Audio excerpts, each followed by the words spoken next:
All right, good morning, good afternoon, evening, whatever it might be for you. Welcome to our podcast, motorcycle related-ish podcast. I'm Easton. I'm Cole. We should be here together pretty much every time. Today we're going to get into a little bit of Motogp news slash going over the latest race, which was in Argentina. And then we'll also jump into some motorcycle and motorcycle track related discussions later on after that. Yesterday at one point, I was in sick.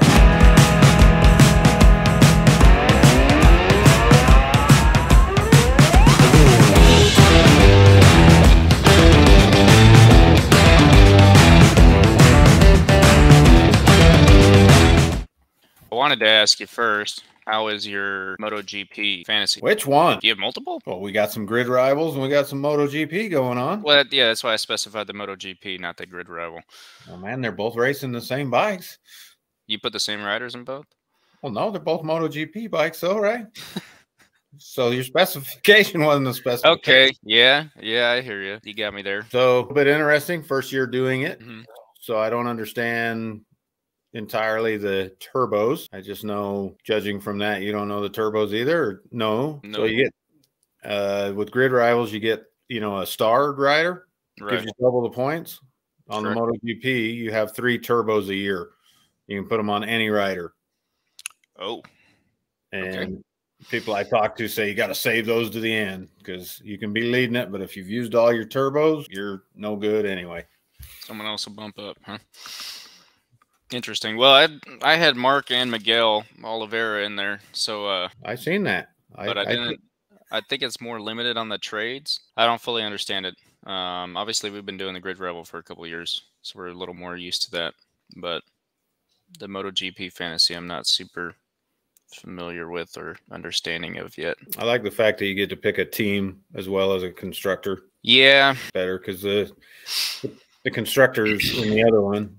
I mean, yeah, you picked Ducati, got the field covered, but it doesn't seem to realistically score points because obviously they're different teams. So I like breaking it down that one more level. Yeah, I agree with that. Also, I always wondered because like Ducati's got what 8 bikes on the field. Yep. Eight total bikes on the field. So do you actually get more points just based off how many bikes are getting points? Or I've never fully. I don't know. With grid rival, I know the teams don't feel as important. It always feels like you're better off picking a better rider and a cheaper team. So, did you end up watching? You usually do Moto 2, Moto 3, all of it. Absolutely, took half my day away from me. I can't wait till they go back to Europe so that I can watch them early in the morning and get something done during the day. Oh yeah, I forgot that. Yeah, it didn't start till noon for me. 10 o'clock for you. Yep, I am. I don't want to say excited. But the championship is not what I was expecting, and I'm excited for that. Bagnaia with his wreck, and then Bezzecchi coming out and actually taking the championship was like primo, in my opinion. Yeah, we going right into it. Yeah, because Bezzecchi's a bad man. I've been saying that for a while. You have. I was thinking that the whole time. You've got 3 top tier Italian riders now. And yeah, he's Italian too. So is Enea, right? Yep. And I think the funny part for me, if we're going to talk this way, is we have Jorge Martin, the guy who complained, the guy who thought that he should have been a shoe-in for the factory ride. Yep. The way it's shaping up this year, if they needed a factory rider next year, he'd have potentially 2 riders in front of him at this point. Yeah, well, and that's what I mean. The commentators talk about it all the time. How he's a qualifying guy. He's a 1-lap guy. He can do that 1 lap. And I don't remember. I'd want to say he only won the 1 race last year. Yeah, and it was kind of a one-off. And yeah, he can put down some fast laps. And he's got talent for sure. But I definitely agree. I just wish Enea was still. I don't remember when is he supposed to be back next. He's supposed to be back for Coda. Okay. I want to see him come back and put some pressure on because with what happened this week in Argentina, points aren't so far gone that he can't climb right back in it. I'm sure he'll feel like he can. And as long as that shoulder it didn't require surgery. Coda's a big braking track, so it'll be interesting to see if it hinders him, if he hits the ground running. But if he He won last year. You know, he was the temporary king of Coda. Was that him? I forgot. Yeah. No, I think it'll be good. I mean, he's coming back. Obviously, Mark's coming back. I want to say Oliveira's coming back also. And then who knows when KTM boy Espargaro is ever coming back. I haven't heard a whole lot new on that recently, but I don't know if you've gotten anything. He ain't coming back for a while. His jaw is wired shut. Back is broken. They last week. Oh, yeah, I did hear that. The vertebrae, he had a vertebrae, something or other. Because I thought it was kind of... thought it was a little funny. Someone said, like, yeah, he's got a fractured vertebrae, blah, blah, blah, blah, blah. Like, they were just kind of glossing over that. I was like, that's kind of a big deal. That's a little more than just quick gloss over. Seems serious. I wanted to talk about Zarco because I want to know what this guy's problem is, and I'd have to look it up, but I'm pretty sure he did the exact same thing in the exact same race in the exact same conditions last year. Last week. Was it last week also? Last week in Portimao, he was back midfield, waited till the end of the race, and climbed all the way up into fourth. Was shooting for a podium. I just remember, and I think they were touching on it, the commentators, but I remember a race last year when he was, and I think it was same thing, Argentina, in the rain too, where he just like for the last few laps just started coming out of nowhere. And so is that just him like saving tires better than everyone else, or is he a slow burner? Like I don't understand. In my opinion, that's a new thing for Zarco. Obviously back-to-back weekends, but if you look at Zarco's career, he's got one of the most interesting stories to me. He's bounced around. He just spent all this time, like all this talent, got in a lot of trouble running into other riders, kind of building a bad reputation for himself, telling factories where to go. But ever since he made it to Pramac, he's admittedly Ducati's test rider on the track. He's tests all the new stuff. So he's not that consistent because they're constantly, here, go try this, here, go try that. Right. He's kind of the guy they're just sacrificing. I know that he wants a factory ride, but at this point, he's just old enough and there's too much talent there that he's never going to get it. You're going to see him hanging out at Pramac for a couple more years, probably just doing that role and then gone. But guy's got more talent than anybody. But if you look at just the last few seasons, I don't even worry about him from a championship standpoint. Because for years now, he's proven he comes out. I don't know if it's an age thing. I don't know if it's, I don't know what it is, but he comes out strong every year, runs towards the front, always kind of sits in that top 3 or 4 in points, and then he drifts off. Second half of the year always goes away. Yeah.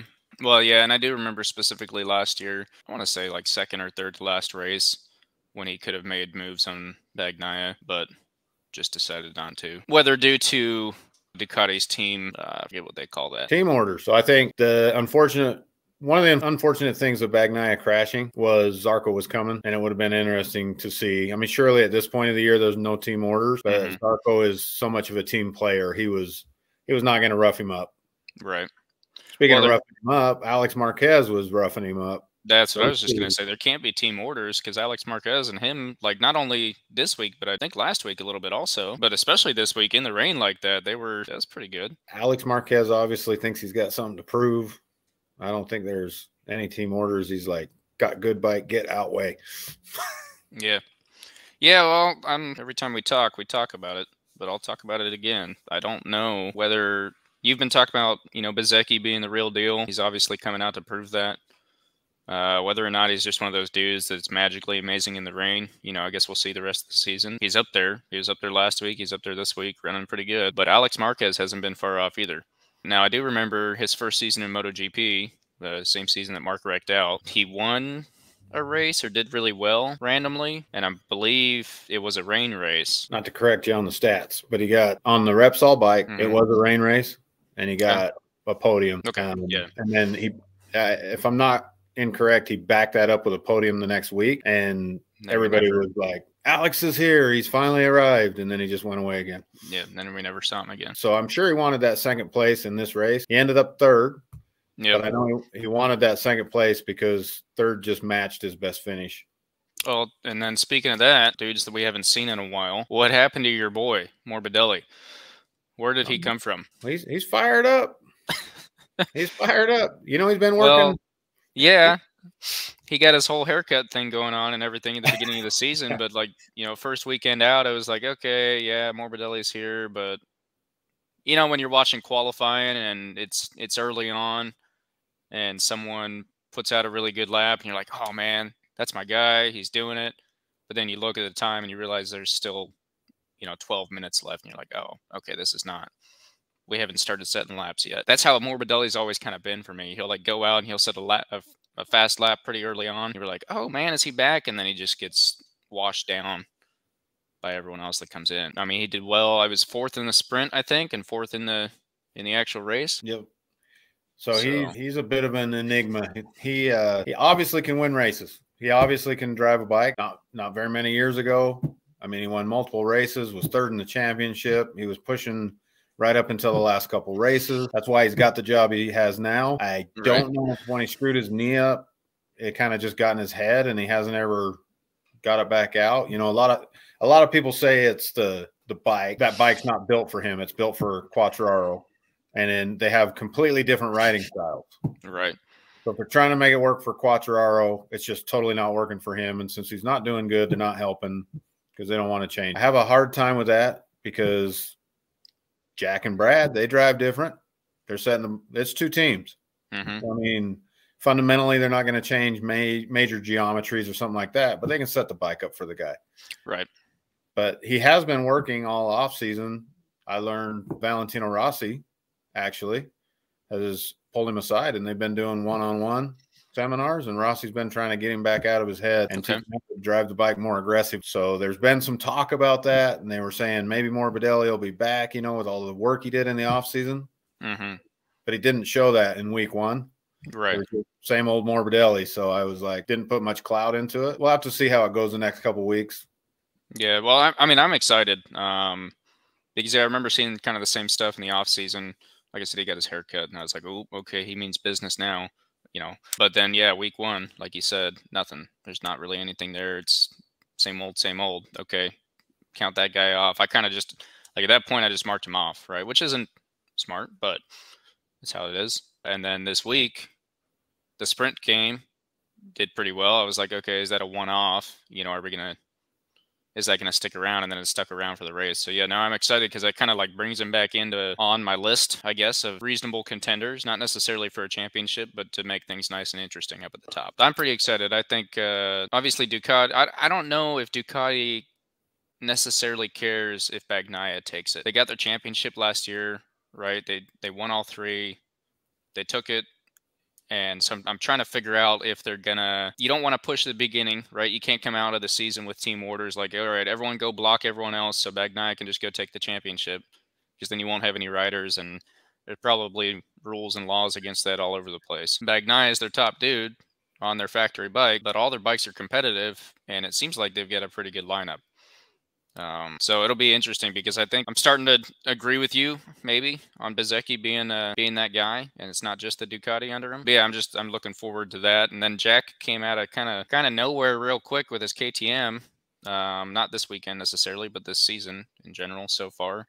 See if he can keep that up. We'll go back to Jack real quick, but let me say Ducati absolutely does care that the bike's red. Okay. Why do you say that? Well, past that, they don't care. If it's Bagnaia, if it's Pecco, I don't think they care. But those other Ducatis, they do not want beating them. Absolutely. Just to go back to your comment about Ducati just wanting to keep it. I'm sure they want to keep it in the camp. So let's say Bezzecchi comes out, wins the championship this year. That would be their second choice. Mm-hmm. First choice would be a red bike. Second choice would be somebody on a Ducati, you know, anybody but the other guys. Right. Definitely that first choice is. I'm sure they want Pecco to win another one. Well, yeah. They want to get him on the wall in Italy next to Casey Stoner. Right. Yeah. Well, especially because he's actually Italian. I think that's kind of the big. We've talked about that before, how it feels like, you know, Ducati would take a good person like Jack. You know, we were talking about, why don't you just keep Jack? He's not bad. He's out there winning, almost winning, but he's also a team player, willing to help out, willing to do what they ask. He's not going to stop doing it. But like my favorite thing about Jack, and I think probably yours too, is just how much fun it is having him on the grid and watching. Like if you're scrolling through your Motogp app and you want to see something good, it's probably going to be Jack doing a stoppie or a wheelie or whatever it might be. Absolutely. wouldn't be the same without him by any means. So I was pretty happy that first week when he came out on the KTM and was actually putting down some good laps and able to keep up. And then, I mean, apparently the KTM's got it because Brad Binder came out and won the sprint. What about that? Yeah, I don't know. From 15th, I was like, I mean, he was in second or third after the first lap, and then took it, and I was like, okay, I mean, you know, maybe he just got a good start. There's no way he's going to keep it. And they always talk about Brad Binder being a Sunday man, but like he won that one race. That was about it. You know, like I never quite agreed with that. Yeah, sure, he always does better on Sundays, but to me, it was more of a he can't qualify, not that he always wins on Sundays. Well, here's why they say that, though. The reason they say he's a Sunday man is not because of that one race, not to argue with you here, but it's because if you look at consistently, he qualifies terrible. Right. He qualifies terrible, just consistently. And then when he gets out on the track, he passes a lot of people. I mean, he's always up there in that top 6 on any given week, and he's always coming from 15. He's a Sunday man because he brings it on Sunday, and that's kind of the same problem Suzuki used to have, right? They always say, man, if he could just qualify up there, he could win the race. But me, as you know my biases, but watching that race, I was just like, Jack, I know you seen what Brad did yesterday, but calm down. That's not ever happening again. Yeah. I just knew he was going to throw it into a wall on turn 1, trying to do the same thing. And luckily he didn't. But no. The KTM, you know, Brad went down, obviously, and I don't know if there was something wrong with his bike. I don't know how far back he was. It was hard to tell from the telecast. But he never fought for any more spots, even though he rejoined. He did rejoin. Yeah, I'm not sure because Bagnaia went ahead of him, got ahead of him. Yeah, he was ahead when he got back. Well, let me see. I've got the gap right here. So, but he was down 48 seconds, so almost a minute behind. Yeah, but Bagnaia was down 47. So, yeah. Well, speaking of Sunday man, though, and not being able to qualify. And this is, I'm weirded out because Morbidelli did so well. But what is with Quartararo? And why, you know, where is he? Is he going to show up? Is it really the bike? Is it, what's going on? That caliber rider, they always blame the bike.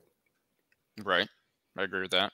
I mean, even with a Marc Marquez, it's surely it can't be him missing a step, you know, whatever. But I think it's in his head. I think there's some things in his head because it's got to be frustrating out there. I mean, Jack, not to bring him up again, but Jack said that last week. It's like being on the other side off of the Ducati, how frustrating it is to fight for a whole lap to finally get around somebody and they just blow you down on the straight again. Blown back down. But did you hear the interview with Bezzecchi? I'm not sure what you're referring to. So I believe it was Bezzecchi.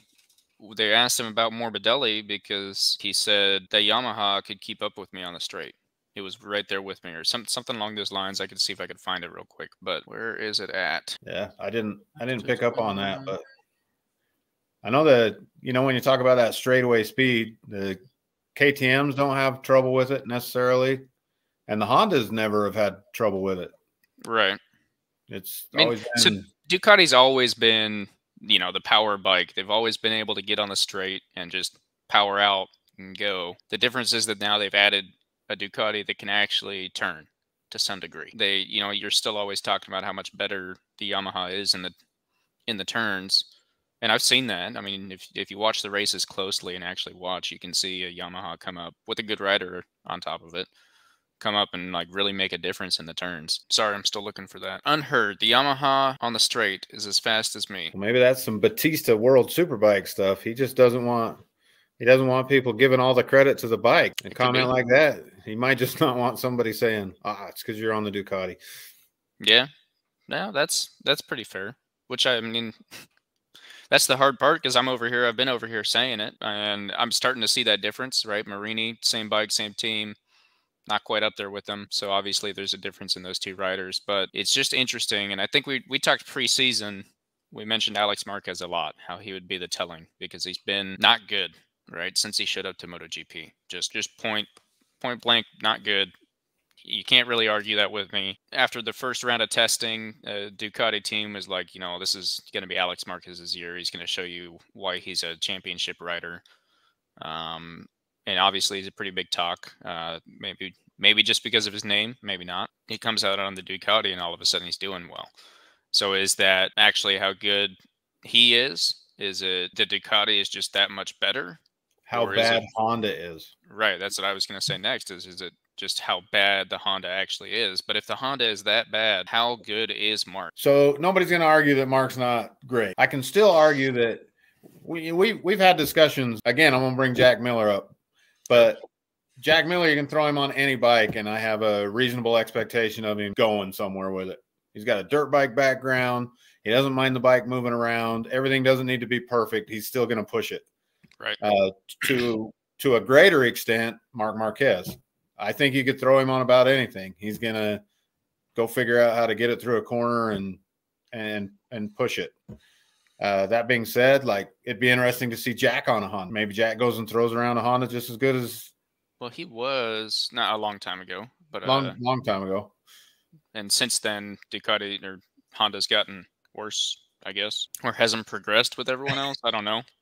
But that's an interesting, because if you go back in history, because I did a decent amount of research last year, and I'm not gonna like pull it all up and get the facts, but if you ever watch race after race, which I went back, and I think you know this, but I went back to 2013 and I've watched every single one of Marc Marquez's races, only because when I first started watching MotoGP, I was like, Marc Marquez, it's like the only person I know that isn't Valentino Rossi, and he's also doing really good, so that'd be an easy guy to cheer for, right? And I realized that I didn't want to just be like, well, he wins, so I'm going to cheer for him. So I decided the easiest way to do that was go back and watch him race for his entire career, at least in MotoGP. And he consistently puts down a higher lean angle than any other bike on the grid. And so I was trying to figure that out. Everyone always talked about his riding style when he showed up and all of that. But if you go back and watch interviews in the Danny Pedrosa days, in the him versus Jorge Lorenzo on the Yamaha days, they were always a little upset because they're like, we don't know how he does it. The way that he rides that bike is the way you have to ride that bike to get that speed. And for some reason, he was able to come in and ride the bike like no one else ever could. And so you listen to that, and after a while, you're like, well, was the Honda ever really amazing? Or was it just that you had a rider that was willing to push that bubble just far enough to get the maximum out of it? And yeah, if you're talking history, and you start looking at Honda, it's kind of the football team argument, right? You put a quarterback on a team, he looks like a superstar. You think he's the greatest quarterback ever. You throw him on another team, and he's mediocre at best. I kind of think it's the same scenario here. I think Mark is absolutely cream of the crop. But if you look back through Honda's whole history, or in MotoGP, they've always had a top-tier rider. Correct. They've always had a superstar on the bike, and the question has to be, is it a great bike that made people look like superstars, or was it great riders making the bike look like a superstar? I think that's an interesting thing, because when you come to Mark's career, I believe that the bike, they're in a bad place now. You always got to remember, though, that bike, the bike he's riding right now, 5 years ago, may very well have dominated everybody and been the greatest bike on the grid. But everybody else keeps improving, and they seem to have stood still. So we're calling it a bad bike, when it'd be interesting to put all the lap times on a graph, like over the years, and see if Mark's or whoever's times today, how many years back you would have to go that time would win every race. Yeah, you definitely have to go with the race laps and whatnot. Because I was just thinking, I was like, well, I mean, he set a new lap record last week. So, yeah, I would like to argue, and I don't know that I have evidence to back this up or that I've done enough research, but I would like to argue that it's never been Honda. It's been the riders they get. And they've always had, I mean, you look at like Joan Mir said it this year when he showed up. He's like, I'm very excited to be on Repsol, because every rider dreams of wearing those colors. They had Rossi way back in the day. They had Casey Stoner, obviously. They had Nicky Hayden, which Nicky Hayden, I think he won his one championship and then kind of played it out for a while. Obviously, he'll always be remembered. And then they've had Mark since 2013. So I would like to believe that it's not just that Honda was that great. And sure, you have to be, right? You have to have a good bike. If you didn't, I don't think Mark would be doing so bad. You know, to your argument, Rossi left Honda because they were saying it was the bike. He did the same thing with Ducati, though, too. So that's the real reason he left, was Honda kept saying anybody can win a championship on this bike. It's not so much you, kid. And so he said, well, I'm going to go take a bike that was not very good at that time. I'm going to go jump on this Yamaha and show you. And he did. Took him a year. Yeah. Well, and how many, that brings up a good point. How many VR46 trained people, not on the team, but trained people do we have out there right now? Bastianini, Morbidelli, Bagnaia, Bezzecchi, and Luca Marini's has got to be. I would assume so.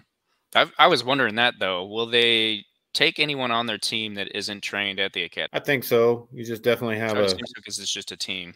I don't think you can make that. I don't know. What if Rossi's team beats Ducati and then he goes Yamaha? Is that confirmed? Yamaha's been talking about it. The popular opinion is, why would he leave Ducati when they're with Yamaha in the situation they are right now? You know, rumors, but one of the rumors that got floated was the only way they could get Rossi to come back to Yamaha would be to give him the factory team. Right. Okay. That makes sense. I can't see that happening. No, maybe it depends on the future of MotoGP. I'm still a little nervous, hoping they bring some new blood in as far as factories. Sure wish they could find somebody to replace Suzuki and not just a new paint scheme on a KTM. Right. Well, and then that's the other question I wanted to ask you was about the Aprilias in the rain. Is that actually the bike in the rain, or is it the two riders in the rain? Because I know from all my experience talking to people that just ride motorcycles, or even, you know, go to the track and race motorcycles or just ride at the track, I've always said when it comes to rain riding, it's purely down to how willing you are to risk it. You're going to be a little slower. You're going to be more smooth. I mean, you're on two wheels with not a ton of grip and easy to slip out. From everything I've always heard, if you like to get the fastest lap time, you just got to have the biggest balls. You got to go out and do it. I mean, anytime there's a rain race, that's stuck in the back of my head. Like, all right, is this guy just,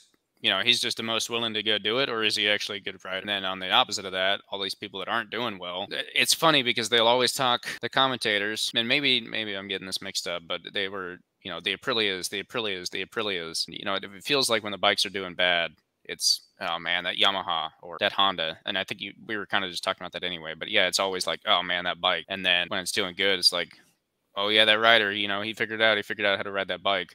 So they were talking on the Aprilias not being able to ride in the rain this weekend. Is that actually... If you're looking at Aleix has a pretty good history of racing in the rain. So I don't know where his struggle was coming from. Maverick Vinales, before that race started, when it was a rain race, I said, sorry, Maverick, it's been nice knowing you. When he was still on a Yamaha, there was one race, I don't recall what track it was, but it started sprinkling. He was like in third place. It started sprinkling, and you physically seen him look up at the rain. He looked up during the race. He looks up, and then the bike just started slowing down. People just started going by him. And that was at a time when he was with Yamaha, not willing to risk anything. You know, that was before the famous over rev and all that. So I know it was during that scenario, and he just wasn't going to push it. I have no faith in Maverick in the rain. Aleix, I don't know what was happening to him. He was complaining after the race about not being able to see through his helmet. He said there was some rain getting in there or fogging up or something. So he was saying his vision, and I always question things like that a little bit. Everybody's dealing with the same conditions. I question him a lot because I feel like he's one he's the captain. He's always, I think a couple times he's admitted like, no, I made a mistake. But I mean, at the end of the season last year, when it was clear that he's not quite keeping up, he's like, Aprilia and I just don't have what it takes. But like, very key to mention, my team, my factory, you know, my bike doesn't have what it takes, right? He likes to find things to blame. I just want to say this while I'm thinking about it, but in the Moto2 race on the podium, the guy who finished third, Jake Dixon on a gas finished third, and after the race he said something about his helmet. He said, talking to him in Parc Ferme, he's like, oh yeah, I started getting fog inside my helmet. I was having a real hard time seeing, so I just settled for third. And then he caught himself and he went. The helmet was working fine. Everything about the helmet was great. It was something I did, you know. He wanted to make sure they knew it wasn't a helmet failure. Take care of his sponsors. Yeah, and that's fine. He rides for showy, FYI. It was just funny because that's like what you're saying. So Aleix, he's like, my helmet's screwed. That's the problem. Right. Not worried about sponsors, not worried about nothing. That's what rubs people wrong about him, I think. Well, we got to start wrapping up the MotoGP portion of this, but I am excited, I think, for this season. I think Aprilia's got a competitive bike. I think we've seen that already. Whether or not they have competitive riders, I hope Miguel comes back at full strength and really gives it. I feel like Vinales and Aleix they're always a solid wild card, you know. Obviously last year, like Aleix was fourth, I think. overall in the end. Should have been second. That end of that season went away from him. Right. So there's consistency there. I think Vinales can get consistency, maybe. We'll see. This will be a good year because the bike is there. I think Aprilia brought the bike. The riders just need to show up. As far as what we could talk about next week, since there's no race this weekend, at least MotoGP-wise, I don't know World Superbike schedule or Moto America. Moto America is not till the end of the month. It's a week after first, so. And I believe World Superbike is that same weekend. All right. Well, I'm looking at the source is usmotorsport.com/MotoGP/news/Honda. Anyway, but Honda is set to test their new Cadillac swing arm the 4th through the 6th of April, and I think they've got that. It's a private with Brattle. Yep, Stefan Brattle will be out testing it before they bring it. But this article is saying that they want to bring that possibly to COTA. Yep. Should the test prove positive, the chassis could then be shipped to the Circuit of Americas in Austin for the 3rd round of MotoGP. So I'll keep up with that this week and see if I get any news anywhere about that testing. And then also we're still waiting as far as I haven't seen, unless you've heard somewhere else, but we're waiting on the decision on whether or not Mark's going to be serving his penalty or not. So yeah, I think the consensus is that he will be serving that penalty, no matter how hard Honda wants to fight it. Okay, but we haven't gotten that official from the Court of Appeal yet. No, but we could talk about that a little more next week also, because I'm not sure how I feel about it. I get very mixed feelings. I mean, obviously I'm a Mark fan, so I'd rather he not. Does he deserve it? Yes. He didn't race last week, so he already didn't get any points. Say the real reason. We're going to be at COTA. That too. Okay, yeah. We're going to be at COTA. We don't need you seeing Mark doing long lap penalties. Yeah, first MotoGP race, Well, and it's his first real time back at COTA since his big wreck. He's had plenty since then. In theory, this should be his year to take back the crown. Be the king of COTA again, which I think if there was any track on the calendar for him to do that I was like, yes, Mark will win that one, that would be where it would be. So I guess or Germany. Yeah, Germany's also because he came back and won that randomly before he was injured. Yeah, before he was actually fully back. The other, I mean, I don't know if you want to talk about long lap penalties, but I just want to say I don't know. So in Argentina, the long lap penalties aren't fair from track to track. You know, right.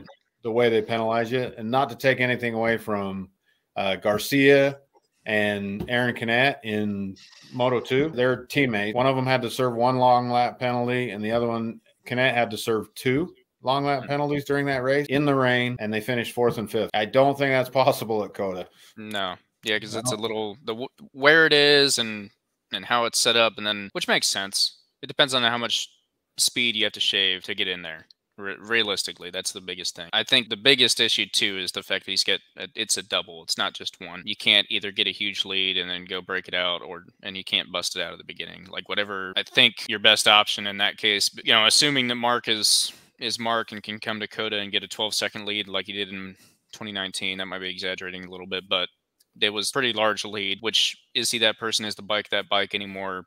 Probably not, but assuming all those things, right, go get your lead and then come out and take your long lap penalty. But you had mentioned that you only have, well, that's when you get it during the race, I believe. Yeah, if you get it during the race, you can take it later. If you have one going into a race, they'll let the first 2 laps clean out, 1 to 2 laps. They'll let them clean out, and then they'll get a light in their dash telling them it's time to serve them. And they have a... Okay, so you can't just hold it till the end. Yep. Okay. Plus, to your 12-second comment, I know he did that. Until Bezzecchi did what he did this past weekend, I didn't think anybody could do that anymore anywhere. Yeah, they are all, it is tight. It is very tight. Tighter than it used to be. Bezzecchi was up to 8 seconds, I think, at one point, over 8 seconds. But I know he got over 6, and I think well over 7, yes. But he ended 4. Yeah, he took those last couple laps a little easy. Yeah, I did notice that, which I don't blame the guy. When you got that lead and you're coming in and you can just, okay, I'm good now, then yeah, absolutely. I have no issues with that. But yeah, I did notice. Also, I want to know, people are like trying to wheelie over the start finish again, but they can't. Is that a bike thing? Do you have to set up? Like I have not delved into MotoGP bike technology and what lets them do things and stop things and whatever. But, it used to be if you're way ahead, you come over the start finish and you're stand-up wheelie all the way across. Not every time, but quite a few people doing that. So and it feels like the only person I've seen do something like that is Jack Miller. So I can't remember the name, so I shouldn't bring it up, but there's a nice Jack Miller video on YouTube, him back at the ranch, knowing that he's going to KTM. It happened during the off season. Okay. And he made the comment that he cannot wheelie a KTM yet. He said that bike, he was talking with Brad Binder, and he's like, we got to do something with these boys because That bike won't wheelie. But I know that when Pecco won the championship last year, they apologized to him afterwards because, you know, they have all the different mappings. You know, sometimes during the race, they say, you know, switch to map 2, conserves fuel, conserves tire. Right. I know that Jack always has a setting set up so that it turns everything off. So he'd be a hoon. Okay. That makes sense. That's what I kind of figured. And I guess if you're doing that, because it looked like Bezecchi kind of tried to wheelie it. You know, he got his front tire about 6 inches off, and that was all he could do. Which it was raining, so again, I don't blame anyone too much there. Tony Arbolino won his race in Moto 2. Okay. He wheelied across the line, and he was hanging a leg off the other side of the bike, crossed up. He wheelied all the way down the straight. He was having a good old time. That's what you like to see. All right, to kind of close out MotoGP, I wanted to start off. I wanted to talk about BMW. A couple things. One, because I might buy a bike and then ship it out to you. But I was watching some videos and looking around because there's a new M1000 in 2023 and a new S1000, right? And I think you could agree with me that the S1000 looks almost identical to the old M1000, Agreed. Right? With the winglets. And so I was watching a video of a dude that has the brand new S1000, and he has, I think, 21 or 22 maybe, M1000. There was not a whole lot of difference at all.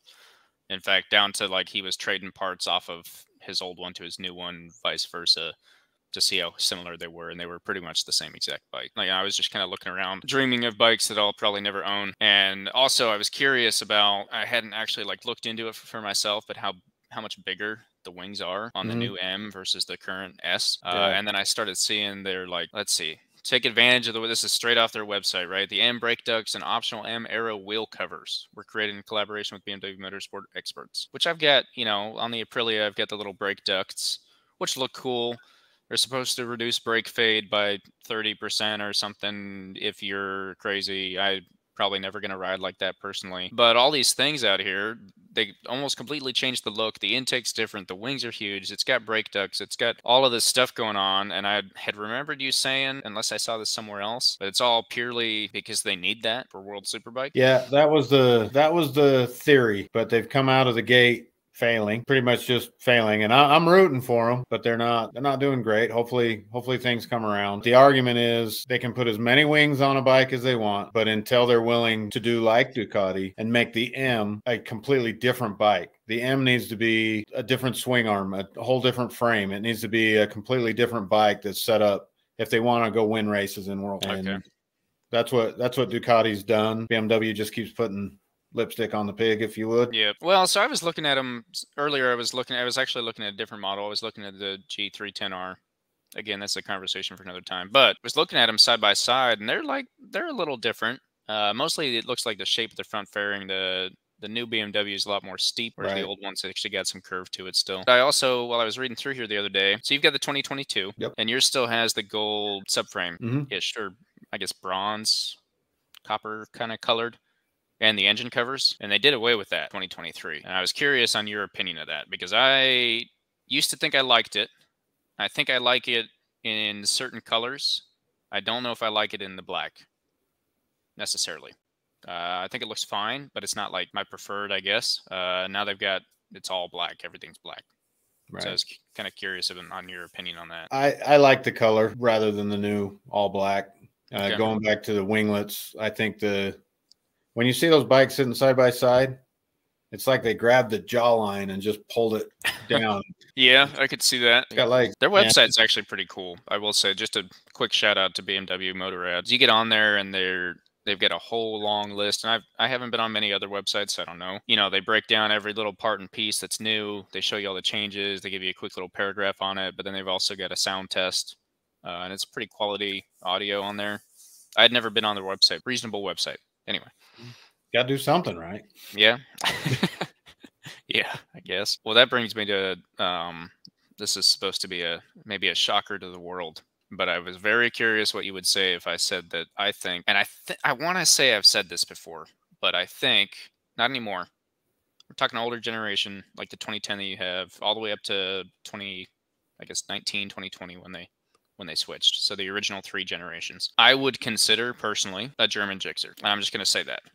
I think that I've ridden your bike, the old one. You've been on a Gixxer before. You look at the shape, We'll point out some obvious things real quick. Inline 4, they're both inline 4s. Okay, get that knocked out of the way because that doesn't necessarily make a bike the same.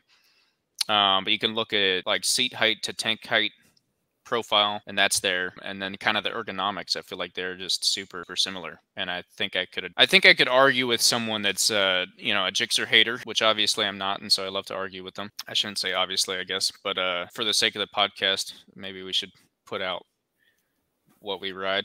Yeah, for the sake of the podcast, don't make me sing the song.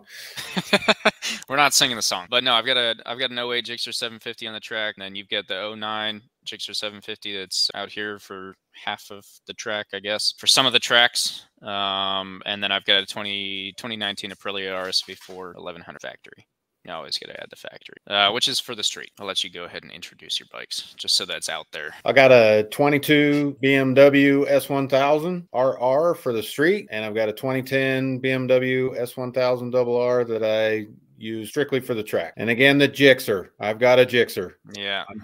I've got a Gixxer. But again, I would like to argue, I think you low-key have too. And I think, and like I said, I would just like to have an argument with a huge Gixxer hater, which people are for, I think there's reasoning behind it, right? The whole Gixxer riders are squids and all of that. But I was passing by on my way out of work the other day in the parking lot. I looked over and there was a late, probably like 08 to 2010 CBR 600. The back tire was just completely flat, right? Just traction comes up completely flat.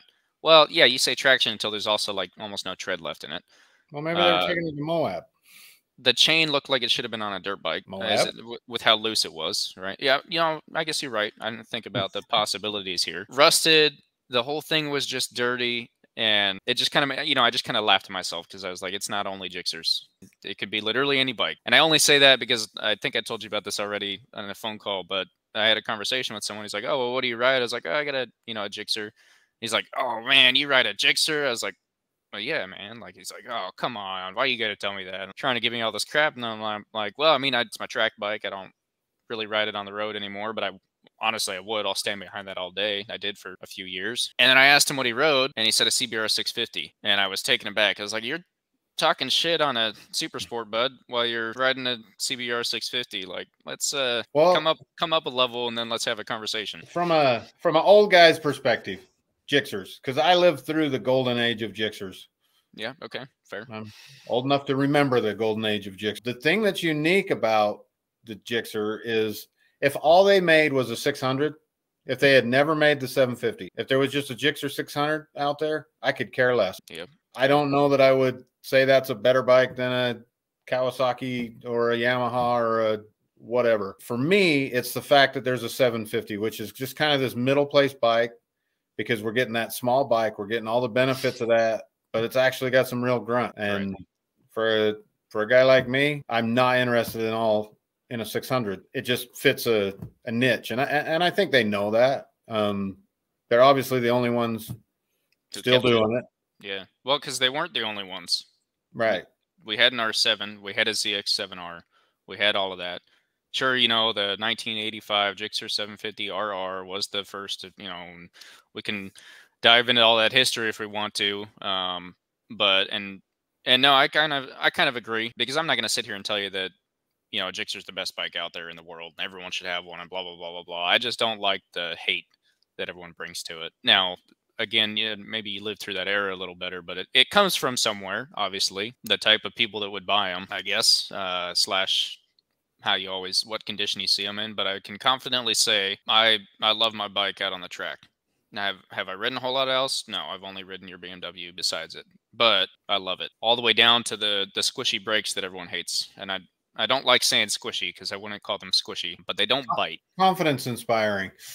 Yeah. But so that's another thing I was doing, because I've noticed, and I haven't taken the Aprilia to the track yet. You know, we're planning that for when I go to Atlanta Motorsports Park here in a couple weeks. I'll end up taking it with me, and hopefully I'll have some more insight, I guess, at that point. But I've noticed while riding it that the brakes they're kind of similar to that. They're Brembos. They're supposed to be amazing. They've got all this stopping power, and they're good, but they don't bite. They don't have that initial bite. You know, your 2010 S1000 kind of has that little bit. You got to be real easy on them because it feels like if you just grab a handful, you're going over, which is probably true. And then a buddy of mine that had that 675 that I rode, the first time I pulled the brakes on that, it was surprising, right? I wasn't quite ready for it. Everyone always talks about changing their brakes out. On the Gixxers, they'll throw the R6 brakes on there, and everyone loves that bite. And I'm not a huge fan of it. And I think we've talked about that quite a bit, how the first time you rode my bike, you like that a lot. Like you said, confidence inspiring. But the Aprilia feels very similar. And then I was watching some reviews on a bike that I already own, which I do quite often. But the dudes were saying the same thing. They're like, it's awesome. You can come into a corner and you can just grab the brake. And she'll slow down, she'll get it, but you can grab a decent amount. You don't have that fear of like, okay, I have to, the couple of split seconds it takes you to realize like how much pressure am I putting in, and gaining control of your fingers and making sure that you're only doing that little bit.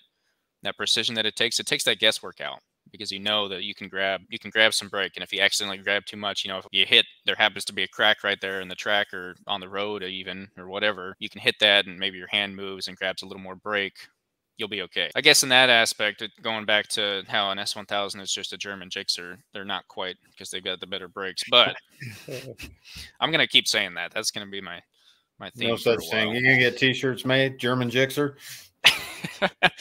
With the like the outline of the front, the big asymmetrical headlights, old school S in the background. Yeah, I'm telling you, the price of everything's gone insane. But I caught myself looking at used first-gen BMWs. They're kind of like Harleys in that way. You got guys with more money than brains maybe buying them sometimes, and they don't actually drive them. They just get stuck in the garage. Okay, I was very curious where you're going with that comment. I was like, he's going to relate it, but I want to see how.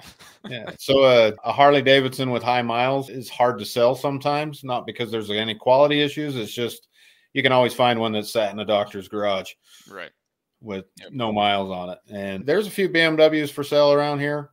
Those first gens, low miles, but they're just starting to ask more and more for them. I keep. What kind of prices we looking? I know I seen one the other day at around 10 out here. Yeah, I've seen them one as high as 14. Okay, I've seen one track built at 9. I want to say no title, which seems to be I think a title costs about $1,000 is what I've seen. So sometimes people want to say anyway. You know me, I keep catching myself going, I should buy one of those just to put in the house. Yeah. I don't want to ride it. I don't need another one. I just want one that's stock. I mean, you took the 22 to Chuckwalla. Yep. Have you ridden it on the track since then? No, I haven't. No. And that was what, it was still in its break-in period. It was still bone stock at that point, if I remember right. Yep.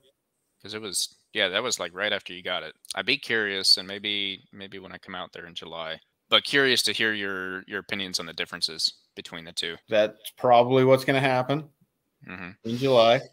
And I'm a little scared to do that, because one thing I do know is no matter how many new parts you put on the 2010,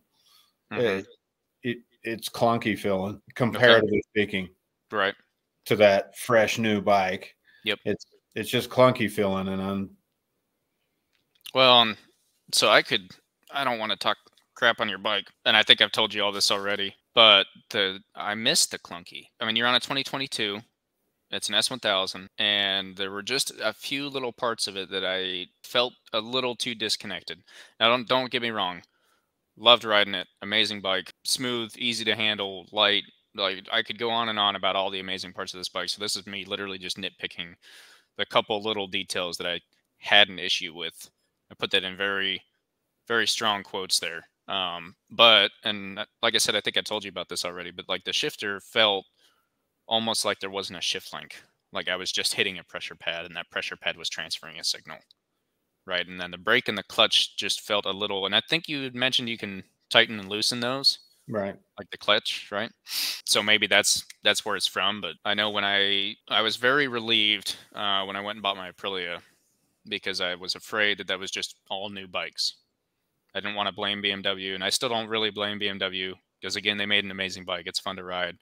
I'm sure you can attest to that even more than I can. But I was afraid that I was going to go buy this brand new Aprilia and have that disconnect and not have that clunky, like, yeah, you got clutchless up and down, you got all these electronics helping you out, but at the end of the day, I still want to feel like I'm riding a motorcycle, right? I want to be in connect. It's one of the reasons, like, I love I've been driving the Beamer to work for the past week, the car.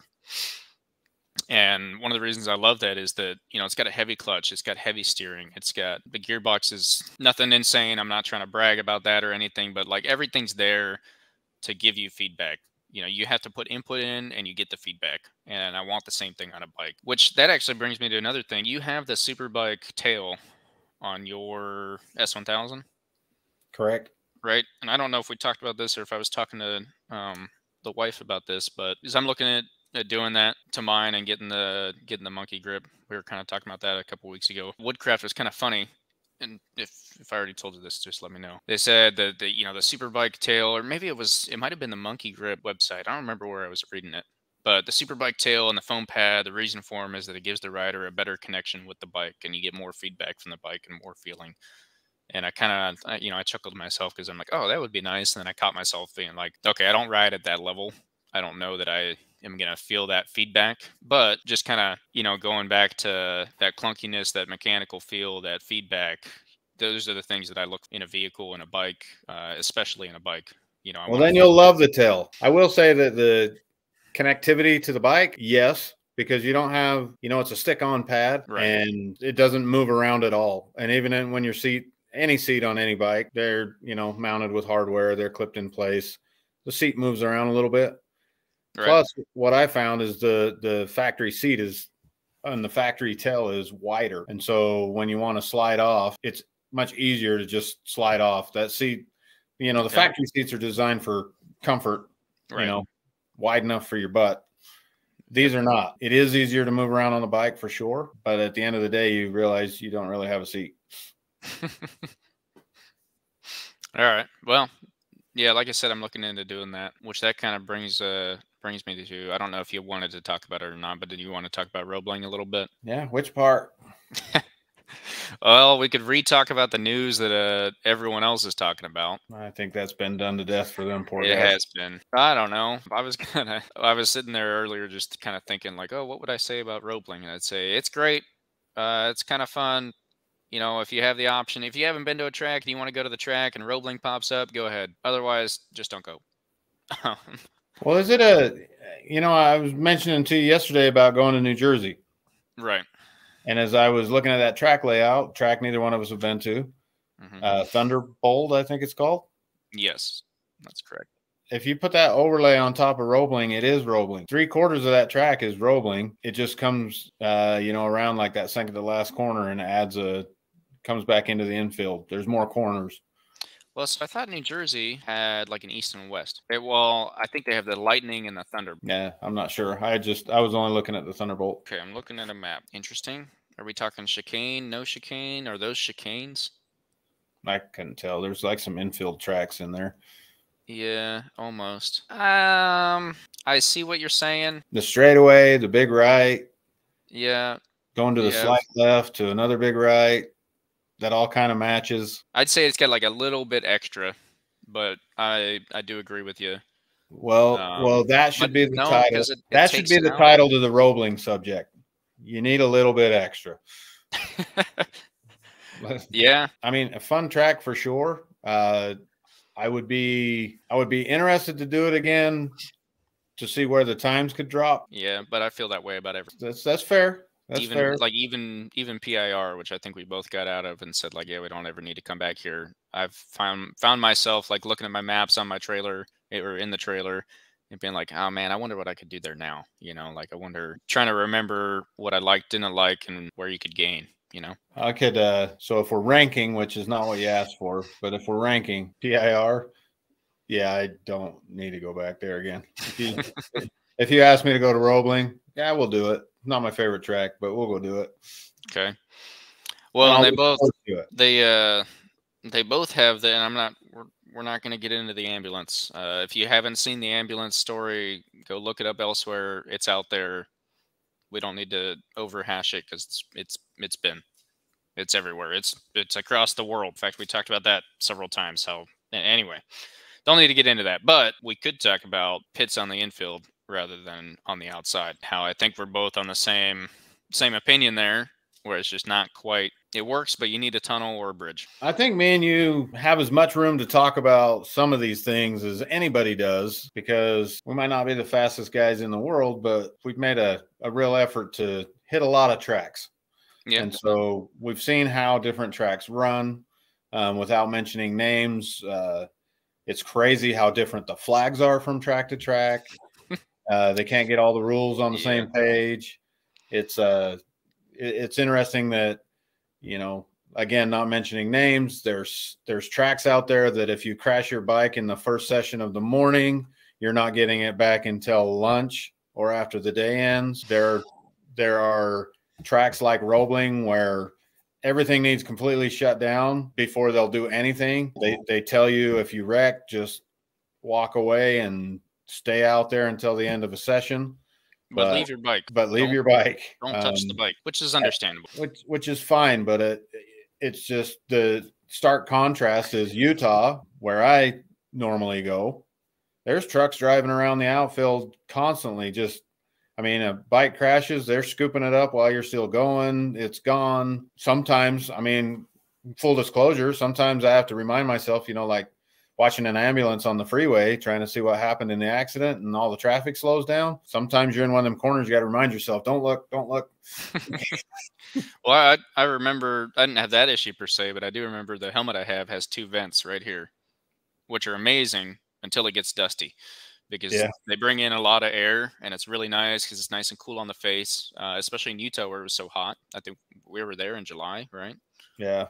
It was in the 90s.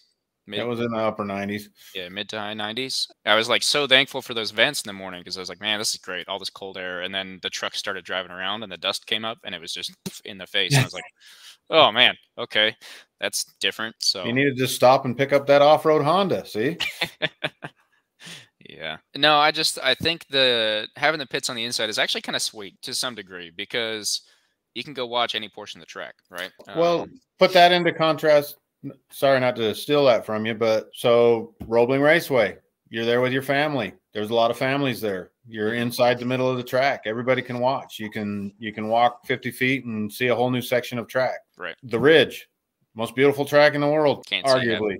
You can see the front straightaway, and you see them go up the hill to leave, and you see them come down the hill to go on the straightaway. And they've made improvements. They've made improvements to where you can, you know, go across the bridge now and everything. But for a long time, it was just that's where they are. So anybody, you know, they don't even know you're running. Yeah. Well, and I'll say the Ridge did make those improvements, and they're always improving. In fact, this year, I think I was looking at their Moto America tickets just for looking, and they added like another 100 RV spots or something like that. Maybe not. That's a big number. I could be saying completely wrong, but they added a number of RV spots. That's one thing I love about them. For anyone that doesn't know, the Ridge Motorsports Park, that's up in the PNW, Washington, a little town called Shelton. If you're listening or watching this podcast, we'll probably talk about it a lot.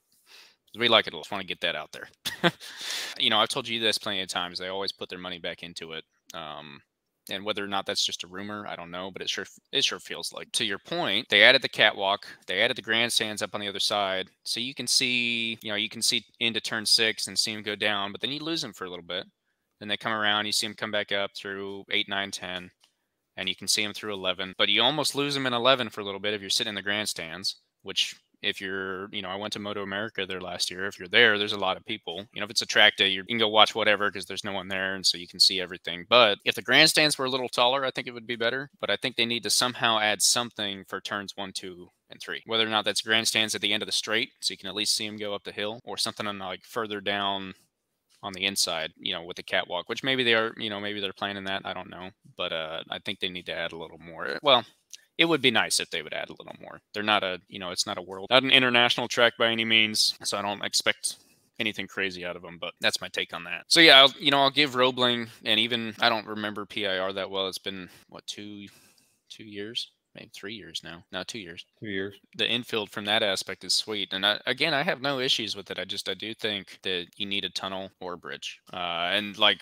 I could argue just purely personal reason. What if I need to leave halfway through the day for an emergency? You know, if you're out there by yourself and something comes up where you got to get out, you either have to close down the track day that's going on right then and get everyone off the track, or you got to wait 20 minutes up to 20 minutes for them to clear it. And if you don't time that perfectly, you're waiting another 20 minutes, right? And then also, obviously, with the incident, getting an ambulance across, like I think there's just too many bad scenarios that could come up. Agreed. That's my opinion on that. The track was beautiful, Roebling. It was a beautiful track, nice asphalt, great surface. I do agree with that. Yeah, I was actually pleasantly surprised with that. Yeah, beautiful setting in the trees, both inside and outside the track. Nice facilities, whether it be restrooms, they had food, lunch, things like that. I think that we would both agree as many different tracks as we've run. If I lived right there in Georgia and that track was 20 minutes, less than an hour from me, I would hit it every time they'd let me. Yep, I agree with that. But to travel, well, I flew out from Utah. Yeah, cross country, not quite worth it. Kind of. I wouldn't trailer a bike across. Let me put it this way: if you're in California, if you're anywhere more than a 6-hour drive from Roebling Road, unless you're getting real bored and you haven't seen anything else, and you really, it's the last one on your list or something like that. If you're crazy like us and you like to just go hit all the different tracks because you're not necessarily super fast, but you enjoy it, then sure, go ahead. But if you're anything over that, I would not be hauling a bike that far, right? So it's a little different for you. You've got a bike out here, so you can come out here and do all that. But yeah, I wouldn't be hauling, hey man, put up the bike in the trailer. I'll see you in a few days. Let's go to Roebling Road. That's never a conversation I'm going to have. I'll be going to Atlanta. I forget the date exactly. I want to say the 22nd, but right after COTA. Hopefully that one's a little better, but it's also a little further away. So that's the interesting part is like with where I'm at specifically is, the distance wise is a factor, right? I mean, you know that as well as I do. That was what was so great for me about the Ridge. It was an hour. You wake up early in the morning and you just drive out there, and then you come home that night. I mean, it's just a one-day event. If you're staying overnight, great, you can do that, or you could go home and come back the next day. Like, however you want to do it. That's that's amazing, and I love that track. It's a little sad because Roebling's one of my closest options, and we're not the most happy with it. I would like to. I'm curious. I don't think it would make enough of a difference, but I'd be curious to run it with a chicane just to see. I don't think it would. I think it would actually probably make me a little less happy with it, just because. I mean, I've told you plenty of times that I like a long straight as a break. When you're coming around, you're working in the turns, and it's kind of nice sometimes to have a quick break, and you can kind of recalibrate, if you will, figure out, but like, all right, and you actually have a minute to think. Where do I want to work this next lap? Like, what did I mess up? Yeah, so. Slightly longer break on my Gixxer than yours. Yeah, we don't need to talk about that. I don't know. I'm curious where that difference is. It's got I would assume it's just mostly the gearing and probably the quick turn. I don't know if you had that issue. I think we talked about that a little bit right after that track day. But you grab, twist, and then kind of almost re-grab and. Yeah, twist again to get the full. But that straightaway is long enough there that you had time to regrip. Yeah, regrip, try to rip it off. Yep, get up into sixth gear. Yeah. I was thinking about that actually because I had I went from a down one up to gearing to just down one specifically so that I wasn't because in PIR and in Utah I was topping out sixth gear. Right, I'd get almost probably a little over 3/4 of the way through the straight, or before the braking point anyway, my braking point, and I'm in sixth gear, holding right at 15. That's all I've got. So I re-geared, and at the same time went down to the 520, went to the aluminum rear, and I did that in hopes of gaining some top speed, not because I needed to go faster, but because I wanted to not be maxing the bike out on a longer straight. And up until going to Roebling, I hadn't been anywhere because since doing that, I'd ridden the Ridge with a chicane, so you don't get it there. Chuckwalla, Arizona, that's actually it. Roebling was the first one with a decent sized straight again, and I saw that because I didn't actually get out of fifth gear. So I think it did make that difference, and obviously it didn't lose any of the acceleration that I was scared that it would. So I think basically right a year ago, I was like, all right, I'm going to put this quick turn throttle on. Well, so I knew I wanted more top speed. Well, we'll start there. I knew I wanted more top speed. So it's like, okay, I have to change my gearing, but I didn't want to lose the acceleration that I had because I loved it. Right. It was when you're a little slower, it's nice to have that little bit of grunt coming out of a corner because you can go get someone that you're going to pass later, or maybe they just barely got you and you get a little upset, whatever it is. You've got that push there. So I didn't want to lose that, but I wanted that more top speed, and the goal was to switch the gearing, but then change the other things to maintain the acceleration. And after going to Roebling, I came out of that, and I like it. You know, it had been so long ago since I made that change that I've kind of forgotten until a few days later. But I was like, hey, you know, it worked. It did it. It all turned out right. Doing the quick turn throttle, going back to stock gearing in the rear, but doing a 520 chain and aluminum rear sprocket, like actually made the differences that I needed. I don't feel like I lost any acceleration, and I definitely gained some top speed there. So that was really nice to see. I think that's about all I had. All right, well, that's going to wrap us up for the day. That's about all I had. Once again, I'm Easton. I'm Cole. And this is our motorcycle podcast. Feel free to like and subscribe and come back, listen, and tell your friends, and we'll keep her going. Till next time. Okay, thanks for listening.